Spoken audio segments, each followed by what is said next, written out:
It's 1 a.m. and I'm still editing. Hi! Good evening! This is my very first monthly recap and meron akong script dito and titingin-tingin ako dito. So, mapapansin nyo, wala na pa akong buhok. Nagpagupit pa ako kahapon. Ginupit ako yung sarili ko. So, check out nyo yun. Meron akong video na ilalabas doon. Kasi nga may pasukan na. So, tinanggal ko na yung buhok ko. Anyway, what is this monthly recap? Gusto kong pag-usapan ano yung nangyari sa June ko. And then, ano yung goals ko for the next month. I think I am helping myself din dito para mas ma-realign yung mga goals ko. Now, I will be talking about stuffs. How was my June so far. So far, tapos pala yung June. Actually ngayon is June 30 na, so bukas is July na. So bye-bye June. Now, question. What small routine or habit did I start this month that actually changed my flow? Okay, kasi super dami ko talagang gagawin this month. Sobrang dami kong kailangan gawin this month. Meron akong inatindan na teacher's banquet, meron akong mga ginawang mga activities. So kailangan ko talagang gumawa ng schedule. And ang binigay sa akin ni God na wisdom ng schedule na to is gumawa ako ng talagang pinapasalamatan ko. Masala ba yun? Calendar. So itong calendar ko, meron siyang dalawang line. So may dalawang line yan. Pag mas nasa taas na part, morning, nasa gitnang part, afternoon, tapos pag sa baba, sa gabi na siya. So sinusulat ko dyan yung buong goal. And then yun. And then, I have been going to the gym. So, nagpaplano sana akong gumawa ng aking gym vlog. Pero so, hanggang ngayon hindi ko pa nasisimulan. Meron akong parang, ang goal ko is, this is my birthday gift to myself before I turn 17. Yung pagpupunta ako sa gym. So, isushoot ko sana yun. Pero, hindi pa ako nakakasimula. So, I pray and I hope na masimulan ko na yun as soon as possible. I've been going to the gym. I'm so blessed na may nagtitrain sa akin. Shout out kay Russell. You're such a blessing. Maraming salamat sa pagtitrain sa akin. Kung wala ka, hindi rin ako probably pupunta dyan sa gym. Tanyo mo, may muscle na ako. Tapos, I have been jogging. So, nagja-jogging na rin ako. Actually, mas prefer ko nagja-jogging kaysa nagbubuhat. Kasi pag nagbubuhat ako, nakaganyan ako. Kasi pag nagja-jogging ako, I feel so free. I feel so alive. Hindi kasi ako nangihingal pag nasa gym ako. Pag nagbubuhat, pag upper body.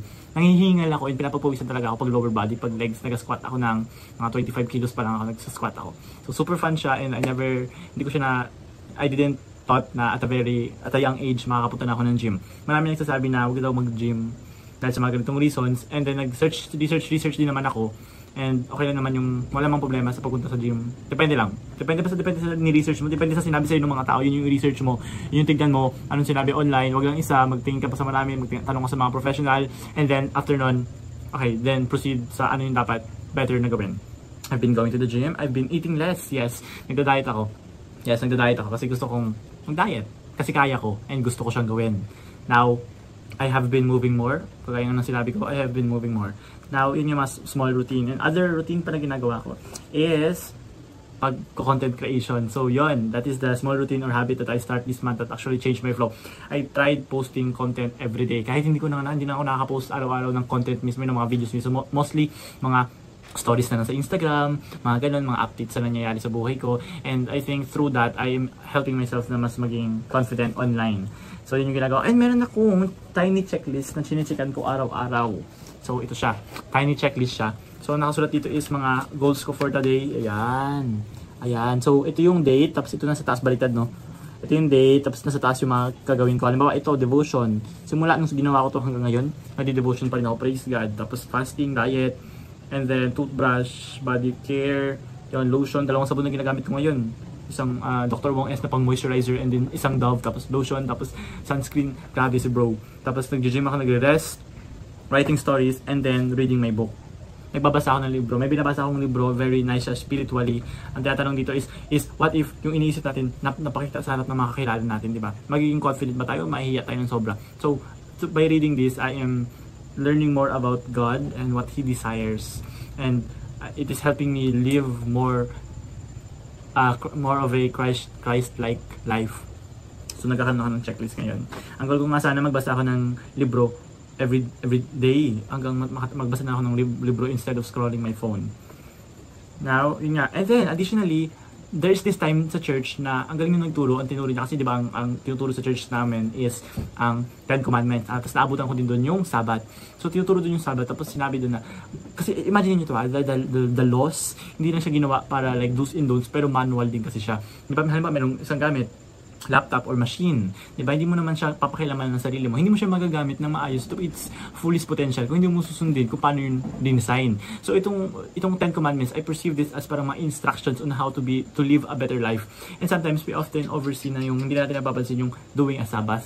So Sabbath is needed for us to rest. So kailangan natin mag-rest. So nagtry ako mag-Sabbath and it's very beautiful. Every Saturday magsa-Sabbath ako. Ang Sabbath kasi is Shabbat, meaning stop or to rest. So magre-rest ako away from digital stuffs. So I'll probably not be online kapag Sabado, hindi ako makapag-post masyado kasi I really want to rest. Physically, emotionally, ang ganda niya, physically, emotionally, spiritually, nakakatulong sa'yo yung paggagawa ng Sabbath mo. Now, where did I feel God move in my life this June? Congratulations sa akin and sa aking mga klase sa Champions Class. Sa church kasi meron dibang spiritual school. So, tapos na kami sa aming encounter. Yay! I'm so happy, I'm so blessed. I've met a lot of people and I'm touched by the heart of the people there, and mas naiintindihan ko pa yung salvation and mas naramdaman ko pa si God. Ito, hindi talaga, mas naiyak ako nung isang time na si God, may naiyak ako sa time na yung magbubunutan kami ng mga pangalan. Actually, ako nahihiya ako minsan mag-share ng testimony ko kasi hindi siya pareha sa iba. You know, I'm so blessed and I praise God. Di ako nagayabang pero I'm so blessed and I praise God. Tapos nakuha ko yung pangalan ko doon, nakasulat doon, Beloved Son. Wala na, na-touch lang ako sa Lord God, thank you so much for all of the blessings. Hindi ko ito ikakaya na ganito yung buhay ko. Your blessing me, hindi ko ito ikakaya because this is your blessing, di ba? So, yun nga, parang reminder lang sa akin ni God na, okay Dad, huwag ka mahiya, that is my blessing to you. So, yun nga, nakasulat yung Beloved Son. Tapos, I have been memorizing the chapters, memorizing my devotion every day. Ginagawa ko yun. 2 Timothy 1:7, for God gave us a spirit not of fear, but of power and love and self-control. 2 Timothy chapter 3, verse 16 and 17, all scripture is breathed out by God, profitable for teaching, for reproof, for correction, and for training in righteousness, that the man of God may be competent, equipped for every good works. Tapos Titus. Yan, praise God that nakakapag-devotion na ako. And nakakapag-memorize na ako. I have been doing my devotion sabi ko nakakapag-memorize na ako. And thank you kay Kuya Dominic dahil kasi nung nag-encounter ako, nag-overnight ako sa bahay nila. Kasi malayo kasi yung bahay namin from the church. So, nakita ko sa wall niya isang prayer wall. So, may prayer wall doon. So, nakalagay doon, I pray. Tapos, thank you. So, I pray, ilalagay mo doon yung mga desires ng puso mo or mga pinapagdaanan mo or mga goals mo. Nilagay ko doon. Feeling ko more than 10 na yung nalagay ko doon. And I praise God, meron ng isa na sagot doon. Praise God, di ba? I'm so happy. I'm so excited na lahat ng ito masasagot na. Pero faith without action is dead. So, kailangan ko din mag-action. Hindi ko naman pwede ipag-pray na, Lord God, sana ma-publish yung manga na sinusulat ko pero wala akong gagawin. Hindi naman pwede yun. Now, and then, yun nga, by memorizing the Word of God. Ito. The Word of God is a double-edged sword na kaya talagang i-strike yung mga parts ng puso ng isang tao, yung mga walls sa puso ng isang tao. What do I mean? Kasi parang nag-uusap ka na sa isang tao, nag-advise ka sa tao na ganito yung gawin mo, or may pinapagdaanan siya, i-comfort mo siya by your own words. Ano nangyayari? Okay, thank you po. Pero have you ever tried na gumamit ng salita ng Diyos? Kasi pag gumamit ka ng salita ng Diyos, iba talaga yung atake, iba talaga yung move talaga yung mga tao na yun. Magiging equipped tayo, magiging competent messengers of God tayo doon. Kasi like, imagine mo ka nakausap ka ng tao, tapos maghihiya silang verse, di ba? Hindi ka ba may encourage din? Sabi nga, sinabi nga ni God yun, or nga ayaw ni God yun, di ba? So, maganda if we're communicating with other people, meron tayo nabibigay sa kanila ng mga verses para i-encourage sila, or i-correct sila, kasi nga, or palakasin pa sila, di ba? Very beautiful siya. Iba yung salita lang natin versus sa mismong salita ng lumika sa kanila, di ba? Now, next question. What moments reminded me that I'm not alone in this journey? My supporters, mga nagsusupport sa akin in this my digital journey. Yung paggagawa ko ng content, yung pagpo-post ko ng Instagram, people have been replying to me, "Oy Dan, nice one. Keep it up." And some people, if I'll meet them face to face, sabi nila, "Ang ganda ng ginagawa mo mga videos." Na-encourage ako, may mag-chat sa akin, "Ang ganda ng ginagawa nyo." Kaya nga po, ginagawa ko na din yung ginagawa mo. And it's just a blessing. Thank you so much, guys. It means so big to me. And I praise God for your lives na yun nga, sa mga buhay nyo. And I thank God that nabibless kayo doon. Pinapag-pray ko din yung mga ginagawa ko muna habang ginagawa ko yung mga bagay. Tapos, I just wanna share yun na marami pa kayo ma-enjoy dito sa mundo katulad nitong pagbabasa ng aking ginawa na manga. Kasi di pa tapos. So, all glory to God. Next, how do I want How do I want people to feel when they watch me or hear from me? I want them to feel encouraged. I want them to live life. Ay, marami na din mga tao na nakakasama versus last month. Ngayong month, as in, ang dami ng mga tao. Parang iba-iba ng mga tao. Like, meron na nag-aya sa akin sa gym. Thank you, kuya. Meron na sa jogging, sa church. May kasama na ako sa church. Yung may friend ako na kasama ko palagi sa church. I'm so blessed sa buhay niya. Maraming salamat, sinasamahan mo ako. Maraming salamat, nagsisimba ka. So, yun, sila yung mga tao. So, yung kasama ko sa church. Yun. Tapos, what challenge did I face that low-key pushed me to grow? Okay, yung enrollment ko sa PSU, kasi ano nangyari, hindi ako nakapag-confirm kaagad. So, kinabukasan pa ako nakapag-confirm. So, basta ang daming proseso, pinag-pray talaga namin yon. So, kanina pumunta kami ng PSU, nag-check kami doon, sabi nila, ay, ito na po na, may section na daw ako, praise God, prayer namin kagabi, Lord God, please, makapasok pa rin ako ng PSU kahit super confusing na. Tapos pagkapunta namin doon, sabi nila, meron daw akong section. So, I really praise God doon. And then, alam niyo ba na mga nakalagay din sa prayer wall ko is yung buhok ko. Di ba? Pinapag-pray ko yan. May mga tao nagsasabi sa akin na bakit daw bagay sa akin lahat ng mga hairstyle, yung blonde ko or itong basket ko. Pinapag-pray ko po yan. O, prayer request ko po yan kay Lord. Hairstyle, nakalagay yun.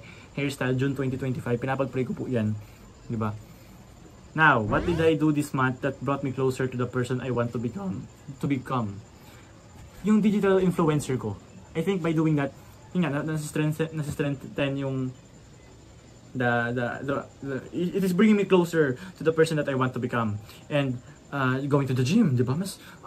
Going to the gym, moving more, jogging, diet. I have been controlling my diet so much. Ang galing-galing ni Lord kasi tuwing aalis kami family, pinipilit ko sila, family ko. Tapos sa kadalasan hindi natutuloy. Kasi nga, naalala ko, may mga prayers pala ako na, Lord God, please help me na hindi magkain ng marami. Kasi probably pag lumabas kami, kakain talaga kami ng marami. Ngayon, I have been eating half a rice na lang every meal. Tapos ang kain ko lang is intermittent fasting, alam niyo yun. Alam mo yun, yung kakain ako ng 8 hours lang ang kain ko. So, kakain ako simula 12 PM hanggang 8 PM. Ganun yung ginagawa ko ngayon. And I have been praying more, reading books to help me have a closer relationship with God, deeper discipline. So, nilalaksan ko yung aking disiplina sa mga stuff. I've been trying to control myself in scrolling.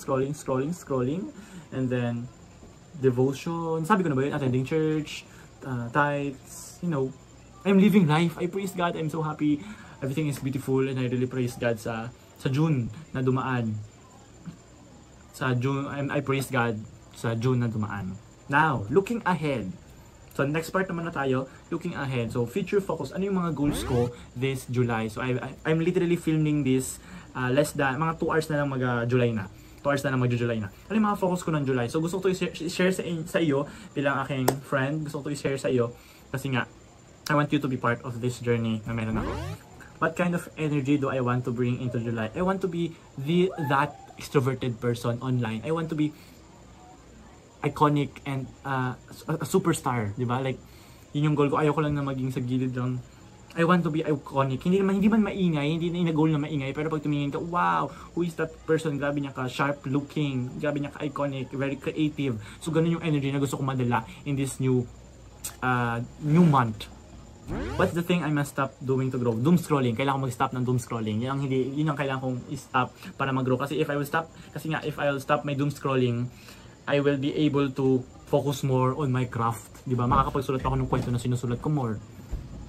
What's one habit I want to strengthen next month? I think it is my digital products. Habit ba yun? Oo nga, palagi mag-post ng digital products. Alam nyo ba, bumili ako ng tag 5K na course online. Nagbebenta ng mga digital products and stuff para matuto. And then hanggang ngayon, hindi pa rin ako nakaka-start. Nakastart na ako 3 beses na, tapos huminto na ako kaagad. So yun yung frustrating. Actually, yun yung pwede ko maging source of income ngayon. And it is my biggest investment pa lang. So sana, actually, it's the matter of my actions. Medyo nagpo-procrastinate pa ako. Kung mag-lock in lang talaga ako, less than the year end, before the year ends, ang dami ko ng income dun. So, kailangan ko na mag-try magbenta more ng mga digital products ko. Next, what's a dream or project I want to move closer to? It is publishing my manga. Gusto talaga ma-publish yun. I see myself in 10 years, yun ang aking lifestyle. And then, kung mag-architect man ako, dun ang sideline teaching, part-time teaching, di ba, ng architecture. And at the same time, siguro itong pag-video ko, and then I'm publishing my manga, and I'm attending conferences about sa aking ginawang manga. I really love it. I'm drawing art, and I want to encourage people with this art. And ayaw pa i-share kung anong kwento, but it's very beautiful. Sa mga tao na pagkwentuhan ko na, I see that they're so amazed with the gift that God gave me, and I'm so excited na madala to sa inyo. Actually, itong video na to ginagawa ko para piliin mong mabuhay, mag-create, maglakad dyan sa tabi ng kalsada, or maglakad dyan sa tabi ng dagat, and then just live life. And then remember na, tama nakaka-doom scroll, kasi you're scrolling past through many lives, and then forgot to live your own. So yun yung gusto ko. I want them to feel encouraged. I want them to glorify God, and I want them to be more creative, diba? I want them to be able to express themselves more in the gifts that God gave them, especially creativity, kasi nga creativity naman yung binasa sa akin ni God. What verse or quote or word is speaking to me going into July? Ano ba? Gusto kong kunin yung aking devotional. Ay, ito na lang. Yung nakasulat doon. Meron ako nakasulat sa prayer wall ko, sa taas ng prayer wall ko, nakasulat doon, if you cannot sacrifice for what you love will be the sacrifice. What in the world? Sabi dito, if you cannot sacrifice for what you love, kung hindi ako makapag-sacrifice sa akin mga gusto, halimbawa magkaroon ng fit na body, or magiging makapagsulat ng kwento, hindi ko masasacrifice, hindi ako makapag-sacrifice para sa mga bagay na yun, yung bagay na yun, yung mismong magiging sacrifice.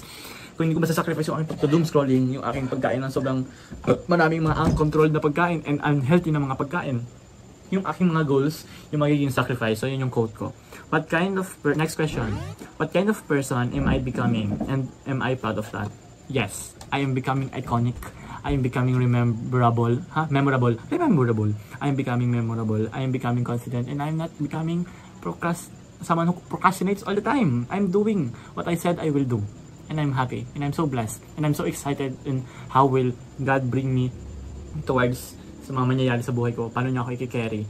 And I'm so happy that I am able to document this, and I am able to share this to you. So thank you for listening. Ano pa ba? God is so good.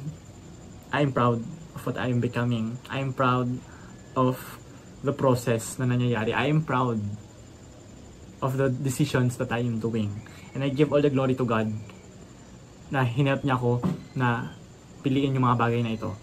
And I praise God na napili ko yung mga bagay. I chose to do the stuffs that will help me. Sabi nga, di ba?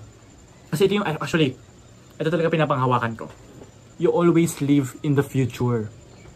Gets mo? You always live in the future. Like ngayon, future na ako. Future ako nung nakaraan ko. Kung yung nakaraan ko, yun siya, pinili niya mag-ngab-ngab ng maraming sobrang pagkain. Tapos ngayon, sobrang taba ko na ngayon. Diba, hindi naman ako ganun kapayat. Pero, hindi ganito yung physique ko, di ba? Ako ngayon magsasuffer. So, we often live in the future. Tama, simula nung nag-start tayo kanina, hanggang patapos na tayo ngayon, di ba? We live in the future. Yung tayo ay mga outcome ng mga decisions natin dati.